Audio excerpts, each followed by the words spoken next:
A feel-good factor. When we've talked about Man United previously, it's always been a little bit negative. The manager didn't want to change his system. I didn't think it was the right thing to let Amara go in this particular moment. Right. But now you want an ex-player who knows the players. But what difference is that?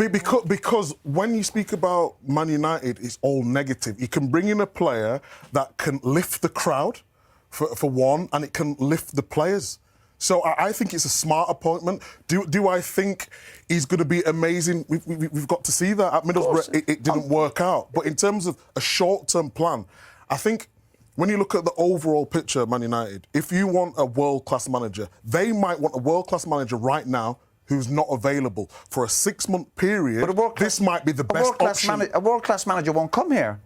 A world-class manager won't come and work for me. Why? Because we see what's going on upstairs. The decisions being made upstairs. We have Carrick coming in already. Now we're sitting here going, they probably pushed Holland towards him.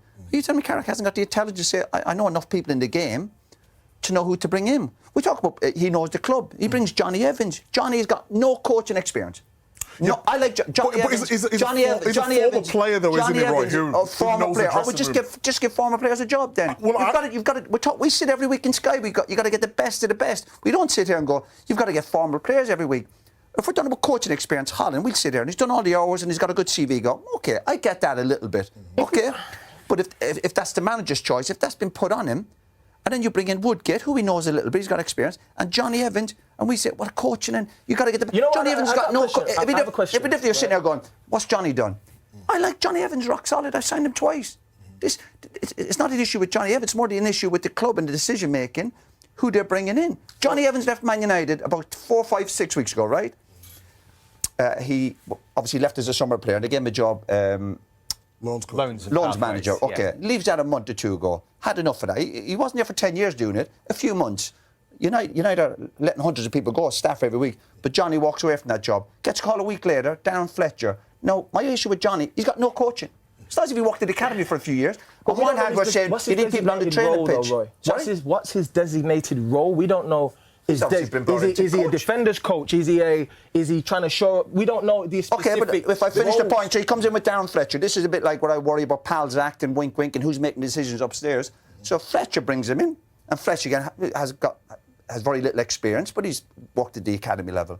Brings Johnny, so Johnny gets a phone call from Man United, having left as a loans manager. Going, do you want to come back? I bet you Johnny's thinking, what, is the kit manager, or am I working with the under-12s? No, you're coming back to work with the first team, with Darren. You go, OK, obviously a great opportunity for him. You have 2 games, don't go too well. Listen, that's probably the end of that. No. Then another manager coming in, he wants you to stay on as well. Well, perhaps not everybody wants to do it. What would you have done if they'd called you and said, would you come and help? Would I come and help Man United? Yeah. I'd probably be no. I wouldn't want to work with people above me who are dictating who your staff are, telling you what players you're bringing in. And there's been chaos going on in the background. I'm not saying the previous manager hasn't helped himself, but I guarantee you he'd come up one day and say, listen, there were decisions made that he wasn't happy with. And most managers go down that journey. I get it. And he was stubborn. I get all that, and his results weren't great. And there's no reason why these 4 new staff members, as much as I'm concerned about them, can get some momentum going. They can do. Yeah, but you make always a point when we've been doing this for the last couple of years together, and you always talk about the dressing room, don't you? Right. And someone like Johnny Evans going in that, who's just come out of the dressing room, could help in certain aspects. In what way, I take your point in terms of his inexperience in terms of the coaching, but being in the dressing room, knowing how a modern day he was in the dressing room last year when they finished 15th. Yeah, but he knows the group. He knows the group. Oh, he knows the group, all right. They finished 15th. What was he doing last year when they finished 15th? What's Harry Maguire? What's all these experienced players doing? So if you're a player and you're on about why, and you're sitting in the dressing room and go, I'm going to bring Johnny back as an ex-player. What's the logic in that? It goes back to Studge's point. What's his role? What's his role? That's the point. Well, it won't be coaching, will it? Because I don't mind an ex-player coming back and go, listen, he's been working away in the lower leagues, or he's been getting his hours in. So you're bringing a lad in, you're suggesting to bring him back. The thing is, Johnny Evans isn't the discussion, though, Roy. We're talking about Michael Carrick, we're talking about Steve Holland, we're talking about Jonathan Woodgate. Johnny Evans is coming. But I voiced my concern about the manager and his staff. We sit every week going, United have to get the best of the best. So all of a sudden they're bringing managers in. And I know it's a situation, and that's not on Carrick. You come in, and then I'll take a gamble with 1 or 2 lads who've never coached at this level. Daniel, let me ask you. If they were available next week to any club in the world, if they were being headhunted, nobody would come after them. You said that they can't, a world-class manager wouldn't come here. That's what you said, right? That's right. So there's still lots of good managers out there. There's lots of good managers, but if you want a world-class, what do you want? You want a good manager, or you want a world-class manager? You want to trust a young manager and give a man an opportunity and say, you know what? We're going to try and build something with you. We're bringing you in. Hold on, we're bringing you in. Oh, good we're luck bringing you in for a few months. We're going to see how it works out. Absolutely. That's what I'm saying. What if he starts here? He's got 17 games left the rest of the season, and everyone's talking about he's got the rest of the season. What if he actually started in the way that he did at Middlesbrough, albeit Middlesbrough playing in the Championship, but he won 13 of his first 17 matches at Middlesbrough? If he does that here, which is a tall order, they'll be playing Champions League football next season. Could he not then earn this Manchester United job full-time himself? He can earn a job full-time. I do believe he can. I mean, you know, we talk about experience and, you know, all of these different things, but we can look back to the history of the game and young managers who knew the DNA of football clubs.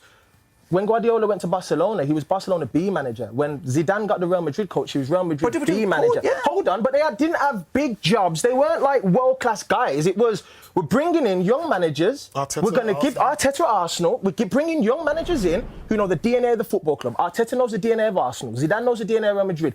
Guardiola knew the DNA of Barcelona. They were young, inexperienced managers who hadn't done a lot, but their careers were unbelievable. I'm not suggesting that Carrick's going to come in and be anywhere near as good as those guys, but when we talk about the DNA, we talk about a style of play with 4-2-3-1. He likes his inverted fullbacks. He likes his attacking players. If you get them playing attacking football, I believe he can earn the job. Of course I like the fact he's a young English manager, and we're giving him I could give you a list of experts who went straight into a job and done brilliant. You just mentioned a few. I'm agreeing with you. That can happen. Right.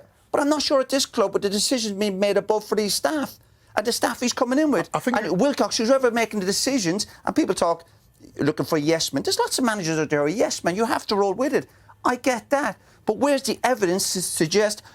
You're showing the first 17 games. Show the last 17 games. We can do that with any. You could tarnish up my record and go, hey, you don't know. Well, you had the same impact. It doesn't mean to say someone's a good or a bad manager. But all of a sudden, we do Sky every week, and we're talking about Man United, the greatest club in the world, one of the biggest. But all of a sudden, we're going to take a gamble on a manager who hasn't got a track record, and his staff haven't got a great track record. I think you're arguing about different things, though. I think you're arguing about giving a new manager opportunity and what might happen if he does really well. And you're more arguing about the overall picture at Man United. He's saying if Amorim gets sacked, then why have they not got a world-class manager ready to go now? Because we know there's not one available, me. That's exactly why. Do you know, Daniel, but you know what? Can I tell you? A good point. There's no one available. Well, you make somebody available. I always make the point, when Man United rang Everton about Wayne Rooney, do you think David Moyes went, oh, he's available, you can have him, of course, lads, you can have him on the cheap. They went, he's not available. But what you do is a big club, because we sit here every week, Man United the greatest, Man United this and that, you make somebody available. You go and get a manager who might be in a job, you go, they've done that with the previous manager, Sporting Lisbon. They went and paid the compensation. But now all of a sudden, we got to sit tight till the summer. Man United have to get in Europe this year. They have to get in the Champions League. It's not as if they've nothing to play for. But you know what? We're going to risk an inexperienced manager or a manager who's failed at his previous job. I don't fall for this ex-player nonsense. And we get some staff around them that nobody knows too much about. That's a bit of a gamble. But if they do the business, I'll take my hat off to him. But I've got my concerns about it. Simple as that. Premier League action and Premier League Live. Looking forward to the Manchester derby, just as they were with me earlier in the season at the Etihad. Michael Owen, Julian Lescott and Peter Schmeichel. Well, would you believe? We say nothing surprises in football, but I'll let you into a little secret. Peter was supposed to be at Old Trafford today for us in our coverage. The reason was Michael Carrick was supposed to be sitting in this very studio. And we keep saying nothing surprises in football. He was supposed to be sitting alongside us, and here he is, leading Manchester United as their manager in the derby. Extraordinary. Yeah, absolutely incredible. If you'd asked him on that night, he would never have thought that would be possible. But as soon as Amorim left, then you look around and look around at options, and of course there were lots of them. Darren Fletcher took over for a couple of games. And then once news started spreading that it would likely be an appointment to the end of the season, that really brought Michael Carrick to the fore, I feel. He was available, he was out of work, and it just made sense. So here he is today. What an opportunity as well. What an opportunity against their biggest rivals. A big result today could really set the ball rolling. Just sums football up, really, doesn't it? From the TV studio to the dugout in the blink of an eye. Yeah, and then the first game he is in charge of is Manchester derby. So again, we have football throwing these kind of stories up. It's just amazing. I mean, obviously we're going to talk about why this situation in the first place came around, or why this opportunity came around. But for him, it's an opportunity. I don't think he is on the list of the managers that are looking at it for the future, but he's got an opportunity to prove them wrong. And that's basically, today in world football, is what you can ask for, all you can ask for. Does this change the derby in any way for City, with Michael Carrick and the feel-good factor for United? Potentially, yeah. I think it has a massive or bigger impact on United. For City, they would have prepared the same. In terms of the prep, they'll probably have to look at the game tactically different due to the formation that he'll play. But I think it has a bigger shift in just momentum, the feel-good factor, like you said, for United and their fan base, and the connections now they have to the players. I think there's a genuine connection, obviously, between the team with Michael Carrick in charge. So the appointment made a lot of sense. I don't think if it was, say, Ali, that was over the other candidate, I think there's a potential risk of having to give him the job if he does too well. I don't think that's the case with Michael Carrick. So, yeah, for them, it makes a lot of sense. Well, as I say, the team news was the big talking point today, and Michael Carrick has actually made 5 changes from the last team that took to the field that went out of the FA Cup at home to Brighton under Darren Fletcher. Now, the headlines, as I say, Harry Maguire is back into the back four to partner Lisandro Martinez. Luke Shaw actually was rested for that game. He was always going to come back in today. Kobbie Mainoo starts a Premier League game for the first time all season. Casemiro returns as well, and then the big boost of Ahmad and Mbermo back from AFCON duty. That means both Cunha and Šeško are amongst the Manchester United substitutes. Agate is also left out. Now, for Manchester City, they, of course, won a first leg in the League Cup semi-final in the week away at Newcastle. Matheus Nunes hasn't made it after that game, so Rico Lewis into a very different-looking Manchester City back four with Kusanov, Alain and Ake. A Premier League debut, as I say, for Antoine Semenyo. What a start he's had in his first 2 cup games as well. And Rodri starting the Manchester derby. So from City's point of view, Jolyon, obviously attacking-wise, they look fantastic, don't they, with Semenyo as well. But your area of the pitch, it is a different-looking back four, shall we say, for Manchester City. Yeah, but Kusanov and Alain have been well. Have done well recently, especially against Newcastle. Obviously still experienced, but the likes of Rodri helps massively, and one of the best goalkeepers in the world, so they should be well-rounded for experience. And Ake doesn't tend to go forward as much, especially when you're playing behind Doku. You don't need to support him when he gets the ball 1v1. So it makes sense. They're playing with a lot of confidence at the back of them too, because they have played the last 3 or 4 games together. But again, City, I still don't feel they're able to rely on the defensive side of their game and the team, so they have to be a forward-thinking team, and with the likes of Semenyo and Doku, you expect chances created. The last time Michael was in charge of United in those 3 games, Harry Maguire actually started along with Dalot and Fernandes. But the big headlines, and we know Michael, we know he's not afraid to make a big decision. He's made a couple there with Cunha and Šeško. Yeah. What do you make of that? Well, coaches today, they not only think about how you start the game, they also think about how you finish the game. And when you look at the last couple of games, what Dan Fletcher had to shoot with from the bench wasn't great. And that could play into it. He's got players coming back from the African nation, Cup of Nations, Mbeumo, Ahmad playing. So he might just be thinking a little bit about that, and probably being a bit cautious in the beginning of the game, and then see what happens and how it develops. But I'm a little bit surprised that Cunha's not playing. I mean, I really have been impressed with him, and especially in this period where the other guy's been away.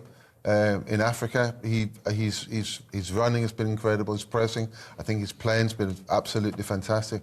And I was thinking, I cannot wait for everyone to be back, because he needs them to play around with up front, and he hasn't had a lot of quality there. So a little bit surprised he's not playing today. OK, well, as I say, Michael spent all season with us in this studio. Bruno Fernandes has a different role, just as he did under Darren Fletcher, in that team under Michael Carrick. And here is what he had to say ahead of the Liverpool game when he was in this very studio with Michael and I. We wanted to ask you specifically about the midfield in this system, and this season, Bruno Fernandes playing as one of those 2 midfielders. Does it work long-term for you? We'll have to see. We'll have to see over time. I don't think it's natural for Bruno to play that bit deeper. I think in possession, he can get on the ball, he can make things happen. I think he likes to do that. Out of possession is obviously the question. He's just not naturally played in that position probably enough over his career to understand it. And it's a different style of thought. It's a different mentality really, especially without the ball. Games like these, Liverpool United at Anfield, midfield battle is crucial to having control in the game, to dominating the game, and to having an influence on the game of where the momentum's going to swing. United tend to have the two in there. So for me, this battle as you go on to now in this area of the pitch is a really interesting one, maybe as a midfielder, and just as recent history is kind of shown, this is a big part of the game for me, and how you manage that space is vital. The system for me is not such much of the big deal. It's more of how you influence the middle of the pitch. I'm maybe a bit biased being a midfielder, but I do feel that's really important. Yeah, watching a game with him, Michael, it was insightful, wasn't it? And some of his analysis with us as well. And that area of the pitch, there was no surprise. He was always going to move Bruno Fernandes back into what people think is his more natural position. Yeah, no surprise whatsoever. And that, of course, opens the door to Kobbie Mainoo. Lots of people been wondering why Amram didn't play him so much. And, of course, that was a constant. That was a consistent thing. He never played Mainoo, really. We didn't start him at all in the Premier League. Exactly. So we knew there was going to be a shuffle around just from the clip that we just showed there, and it's quite interesting when we knew that obviously he wasn't going to be on. It was like, let's remember, have a think back to what he actually did say on that day, see if we can understand anything. And that was the key that came out of it. Bruno Fernandes is going to be in a more attacking role, no question about it, and that will probably be the case going forward. But yeah, fascinating to hear his thoughts, and now even more fascinating to see them in play. Absolutely. Well, he won 5 Premier League titles with the club. He coached with the club. As I say, he's been an interim manager before, and in his words, on air, he loves the club. Now, how important is this? There's been a lot of talk this week about Manchester United's DNA being restored. Where are you with this? Well, it's been ridiculed a lot in the media this last week, and there's a lot of people saying now, even in newspaper articles today, that United should move away from thinking they could be what they were, and there's even an article saying that Sir Alex Ferguson should be banned from the club, just cut the ties, and it's wrong. There is a DNA that. What is that then, Peter? Having been so successful within the club? Explain exactly what it is, but history always tells you a direction. So if you look at how Manchester United has been successful in the past, they've had 2 massive long periods with obviously 2 very strong managers, 2 Scottish managers, Sir Matt Barnes and Sir Alex Ferguson. Now, how they became successful was from building from within.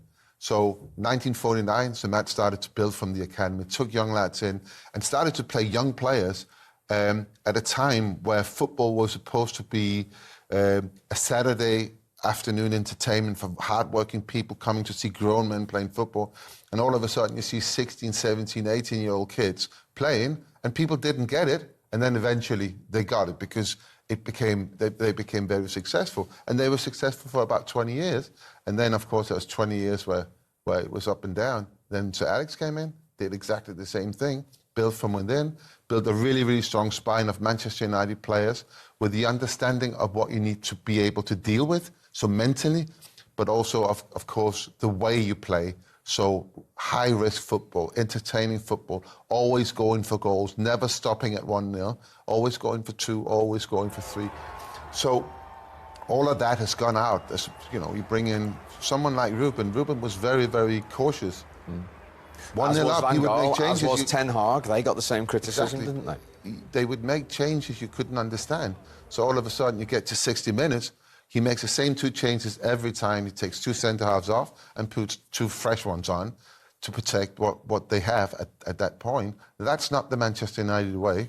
So when I talk about history, it's not like, back when we played, it was much better. It's more like looking at what worked back then and then apply that to a more modern version, something that works with how this generation's of players, how they are, what they react and respond to, and then just find that. And at the moment, I don't see that happening at Manchester United. So that, for me, is the biggest problem. So the big question is, Michael, knowing all that, I mean, he's been in away fans sitting, as we showed when he was on with us, supporting the team, knowing all that in the short term, in these 17 games, can he bring a little bit of that back in the short term?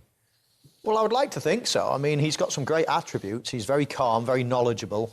He has obviously played at the club, so he knows, he feels it. He knows people within the four walls of the club. And I would actually agree with Peter in a way, but I'd go one step further and to think, if people are talking about, you know, forget what the past, now let's look forward to the future. Manchester United, they're full more of ex-Manchester City or employees or Leeds employees, two of their biggest rivals. The club are full of them, not Manchester United players. OK, Michael Carrick used to play for Manchester United. But if you look further into really important roles within the club, they're all their rivals. So, you know, they've certainly not done that. You know, you think of the group of people that actually carried this team for years and years and years, him included. But you've got that, you know, class of 92 and around that time, loads of those players are out of work. Loads of those people would jump at the chance, but they've actually dismissed a lot of those. And over the last decade or so, they've not really gone near them for different reasons.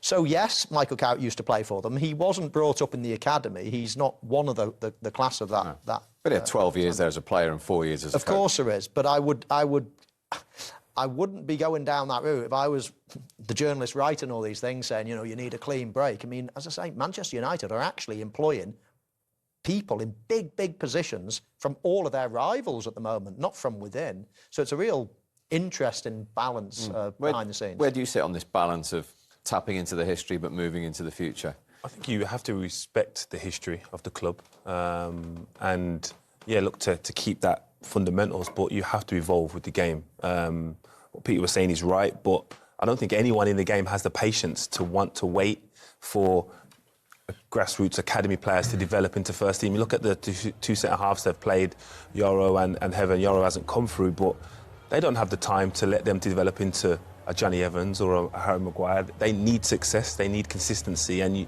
don't tend to get that with a group of young players anymore, and the fans would become frustrated. Yes, initially they would allow mistakes to be made, but then when you're getting further and further away from where you expect to be, the patience dissolves, and then you have to then go and buy experience. So, yeah, you want to keep a certain element of the past, but the game evolves and it moves so fast, and I don't think clubs have patience with coaches, hence why we see a lot of changes, and coaches don't have enough patience with players to let them develop and make mistakes. OK, so he's got 17 games, he's got somebody else's players, he's not going to buy any. What can he do in these 17 games with his style and his coaching team to try and get Manchester United into Europe? One of the things that came out this week was that the brief was he's going to qualify them for the Champions League. Now, I think what we saw... and was that the Champions League or Europe? I think they mean Champions League. Right. I think they mean Champions League, you know. One of the things we learned from the two games that Dan Fletcher was in charge of is the players didn't respond to this change. There wasn't a big change in how they performed on the pitch. And that's going to make... Was that because they only knew he was there for 2 games? Sorry?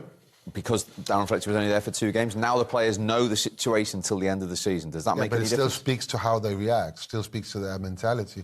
There needs to be a very, very big shift with the mentality of this group of players for Michael Carrick to qualify for the Champions League. At the moment, we're sitting on 32 points, and in the last 2 seasons, the 5th place was 66 points. That's another 34 points. And when you look at the games that are left and you try to work out where can they get those points, it's a stretch when you take into account how they've performed so far. It is the same group of players. From what I hear from the inside is that this transfer window is nothing's going to happen. They were trying to get Semenyo, which is again something I really don't understand. Yes, he's a great player, but not what we needed. We're still thinking we need a very strong number 6. To sort of sit there in the spine and control the game. So you have to ask a question, is this group of players, is that good enough, even with the best coach? Well, let's ask it then. Are this group in 17 games for Michael Carrick good enough to finish in the Champions League places? In top 5 places, I think, with a fair tailwind. I don't think it's impossible. I mean, who are they competing with? You know, Chelsea, exactly. Liverpool. Yeah, well, Newcastle. Exactly. I mean, they're not teams. Well, Liverpool, of course, have been very strong, and I'd be pretty much guaranteed that. But if there's 5 places in the Champions League, it's a realistic target. It's a stretch, as Peter said, but it's absolutely realistic. And if you start saying, "Oh, just European football," and then you accept Conference League and whatever, well, one, you accepted mediocrity for a club like Manchester United, but they're already in a position of, you know. Europe is very much a financial Europe. thing, so it's very, very important for a club like Manchester United to be in Europe. So when you look at it from a financial point of view, it's pointless to be in the Conference League. Absolutely pointless. It's much better not to have those games and then be able to work on the system. The games are not giving you anything, and financially you're not making any money. So it's got to be Champions League. Yeah. And I'm looking. I had it all written down here. It just feels like, you know, we've already played against all these teams. You know, you think about how those games went, and again, it's the same group of players. Michael Carrick and his coaching staff have to be they have to be incredibly good to turn it around to become a force. Just an example: Sunderland. Would you say that Man United's team is a better team than Sunderland at the moment? Team or players? Team or players? They're different things. Because you're questioning the group of players. Man United probably have a better group of players than Brentford. Talent-wise, yeah. But as a team, togetherness. I don't know if that's for anyone. Yeah. But the fact that them teams are performing shouldn't allow us to make excuses for Man United and Michael Carrick and this group of players. They should be performing at a level that should be fifth in the league. Get a really good indication today. Today obviously you won't get a much bigger test than a Manchester. Yeah, but derby. I don't think this is an indication, because it's a derby that, regardless of form, results recently, your motivation is different in a derby. We all know that. We've all played in them games and we've all just been able to lift ourselves. It's going to become the games they're expected to win. If Man United lose today, is it a surprise?